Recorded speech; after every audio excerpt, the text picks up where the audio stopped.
એક સંસ્થા છે કે જે અવારનવાર જરૂરિયાતમંદ બાળકો માટે શિક્ષણના કેટલાક પ્રકલ્પો ચલાવે છે. એ પૈકી એક આ પ્રકલ્પ છે જરૂરિયાતમંદ તેજસ્વી વિદ્યાર્થીઓ માટે ચોપડા. મૈત્રી ફાઉન્ડેશન આ પોકેટમાં ખૂબ સુંદર કામ કરે છે. શિક્ષણનું હોય, રોજગારીનું હોય, તાલીમનું હોય અથવા તો જે સરકારી લાભો છે એ દીપક કસરકર અને એની ટીમ તમને બધાને આપે છે. ત્યારે અમારી પણ ફરજ બને કે આપણા વિસ્તારમાં જે વિદ્યાર્થીઓ છે, ભણતા વિદ્યાર્થીઓ છે, એ વિદ્યાર્થીઓને ચોપડા આપણે આપીએ. વિદ્યાર્થીઓને એટલું જ કહેવાનું કે આ ચોપડામાં જે અક્ષર પાડશો એ અક્ષર તમારું સફળતા બતાવશે.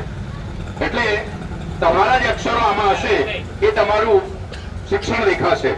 તો ફરી એકવાર દીપક કસરકર અને એમની ટીમને હું વણકર સેવા સંઘ તરફથી ખૂબ ખૂબ અભિનંદન આપું છું. જય ભીમ.